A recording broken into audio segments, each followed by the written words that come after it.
Guys welcome back to our channel. సంక్రాంతికి వస్తున్నాం trailer అయితే రిలీజ్ అయింది.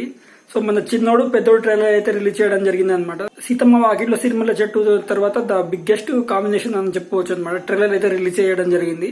సో ట్రైలర్ అయితే నాకు గూస్ బంప్స్ తెప్పించింది అని చెప్పుకోవచ్చు. సో వెంకీ మామ ఒక ఘర్షణ మూవీ, ఇంట్లో ఇల్లాలు వండిట్లో ప్రియురాలు, ఈ మూవీ అయితే నాకు గుర్తుకొచ్చాయని చెప్పొచ్చు ఈ ట్రైలర్ చూడంగానే. ఇంకా నాకు F2 కూడా గుర్తుకొచ్చింది. ఆ విధంగా అయితే ఫన్ జనరేట్ అయ్యిందని చెప్పుకోవచ్చు అనమాట. సో ఇలాంటి ఫన్ అయితే నెవర్ బిఫోర్ ఎవర్ ఆఫ్టర్ అని చెప్పుకోవచ్చు. ఎందుకంటే ఫన్ ఉంటేనే సినిమా పండుతుంది. సో హీరో అయితే ఎక్స్ కాప్ రోల్ అయితే చేయడం జరిగింది. హీరోయిన్ సో ఐశ్వర్య రాజేష్, మీనాక్షి చౌదరి వాళ్ళ పరిధిలో వాళ్ళు నటించారని చెప్పుకోవచ్చు అనమాట. మీనాక్షి చౌదరి సో ఒక కాప్ రోల్లో ఉంటుందని చెప్పుకోవచ్చు అనమాట. ఒక మిషన్ కోసం తీసుకుంటారు.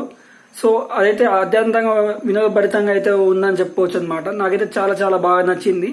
ఈ ఫ్యామిలీకి సంక్రాంతికి ఫ్యామిలీ చూడదగ్గ చక్కని మూవీ అని చెప్పుకోవచ్చు అనమాట.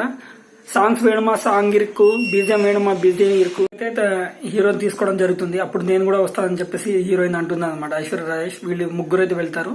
సో ఫ్యామిలీ ఈ సంక్రాంతికి ఫ్యామిలీ చూడదగ్గ మూవీ అని చెప్పుకోవచ్చు అనమాట. సో సంక్రాంతి బరిలో వచ్చే ప్రతిసారి తను ఫ్యామిలీ కథతో ఎప్పుడైతే వస్తారో ఆ సినిమాలన్నీ హిట్ అవుతుంది అనమాట. అదే దాంట్లో అన్నారు. సో ఫ్యామిలీతో నువ్వు వచ్చే ప్రతిసారి హిట్ కొడుతున్నా, ఇది కూడా నీకు హిట్ అని చెప్పేసి ఒక డైలాగ్ కూడా ఉంటుంది అనమాట. సో ఈ సినిమా పక్కా హిట్ అవుతుంది నేను మనస్ఫూర్తిగా నమ్ముతున్నాను అనమాట.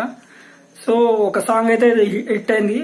సో భీమ్ సిసిరోలియో అయితే బీజిఎం ఇరగొట్టేశారని చెప్పుకోవచ్చు అనమాట. రమణ గోగుల పాడిన సాంగ్ అయితే నెక్స్ట్ లెవెల్ అని చెప్పుకోవచ్చు. అది మీకు తెలిసిందే అనమాట.